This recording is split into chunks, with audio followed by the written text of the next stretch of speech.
రంగారెడ్డి జిల్లా షాద్నగర్ నియోజకవర్గంలో అనేక గిరిజన తండాల్లో వాటర్ ప్లాంట్ సౌకర్యం లేక అపరిశుభ్రమైన నీటిని గిరిజనులు తాగుతున్నారని, వారి కోసం పరిశుద్ధమైన జలాన్ని అందించేందుకు పాలమూరు చారిటబుల్ ట్రస్ట్ ద్వారా శ్రీ శ్రీ శ్రీ సంత్ సేవాలాల్ సుజల కార్యక్రమాన్ని ప్రారంభించబోతున్నట్టు Palamuru charitable trust chairman Palamuru Vishnuvardhan Reddy తెలిపారు. షాద్నగర్ పట్టణంలోని శ్రీ సాయి బాలాజీ టౌన్షిప్లో గల విష్ణువర్ధన్ రెడ్డి స్వగృహంలో ఆయన మీడియా సమావేశం ఏర్పాటు చేశారు. నియోజకవర్గంలోని 250 నుండి సుమారు 300 జనాభా గల తండాల్లో పాలమూరు చారిటబుల్ ట్రస్ట్ ద్వారా 50 వాటర్ ప్లాంట్లు ఏర్పాటు చేయబోతున్నట్టు చెప్పారు. రాఖీ పండగ సందర్భంగా నియోజకవర్గంలో ఉన్న అందరూ అక్క చెల్లెలందరూ కూడా ఒక చీరని 2 రాఖీల్ని కానుకగా తీసుకొని వారి కుటుంబంలో ఉన్న అన్నదమ్ములకి ఈ రాఖీని కట్టి కుటుంబంలో మళ్ళా సఖ్యతని ప్రేమని పెంచుకొని ఈ చీరని వాళ్ళ అన్న దగ్గర నుంచి తీసుకునే విధంగా డిజైన్ చేసిన ప్రోగ్రాం ఈ రోజుకి పూర్తయింది. దీనిలో భాగంగా 97,000 మంది మహిళలకి కానుక అందజేయడం జరిగింది.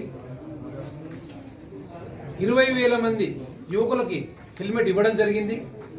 ఇంకా 10,000 మందికి కూడా హెల్మెట్లు మరొకసారి ఎక్స్టెండ్ చేయడం జరిగింది. అంతకుముందు 9,100 మందికి డ్రైవింగ్ లైసెన్స్ ఇప్పించడం జరిగింది. అనేక మంది యువకులు గ్రామాల్లో వెళ్తున్నప్పుడు మాకు మళ్ళీ కావాలని విజ్ఞప్తి చేసినందువల్ల మరొక 3 రోజులు పొడిగించినందువల్ల మరొక 5,200 అప్లికేషన్ రావడం జరిగింది. అంటే సుమారుగా 14,300 డ్రైవింగ్ లైసెన్స్లు, లెర్నింగ్ లైసెన్స్లు మా ట్రస్ట్ ద్వారా ఇవ్వడం జరుగుతూ ఉంది.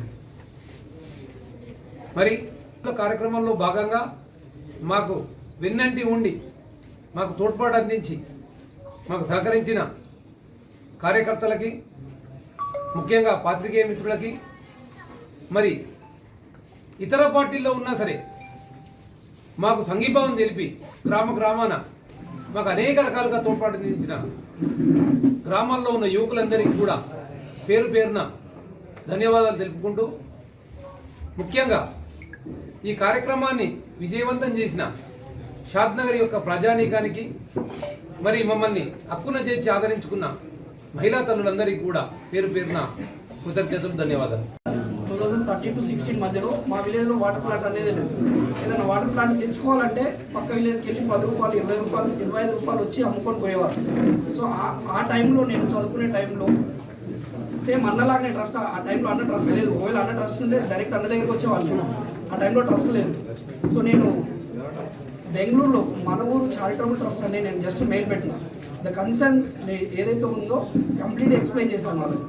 వితిన్ సుజల అనే పథకంలో ఎవరికైతే ఇబ్బంది ఉందో తండాల నుంచి, ఆ తండాల యువకులందరికీ మేము పత్రికాముఖంగా విజ్ఞప్తి చేసేది ఏంటంటే, ఆ తండాల్లో ఉన్న యువకులు స్వచ్ఛందంగా మాకు ఫిల్టర్ ఏర్పాటు చేయండి అని మాకు ఒక లెటర్ ఇస్తే, అక్కడ స్థలాన్ని చూపిస్తే 10 రోజుల్లో వాళ్ళ తండాల్లో ఫిల్టర్ ఏర్పాటు చేయించే విధంగా మేము కృషి చేస్తామని, దాన్ని నిర్వహించుకోవడానికి 1 సంవత్సరం వరకు ఉచితంగా ఉంటుంది. 1 సంవత్సరం వరకు నిర్వహణ ఖర్చులు కూడా మా ట్రస్ట్కి. దాని తర్వాత నిర్వహించుకునేది ఆ తండా యువకులే నిర్వహించుకోవాలని చెప్పి కూడా ఆ కమిటీగా ఏర్పడాలని చెప్పి ఆ యువకులందరినీ కోరుతా ఉన్నాం.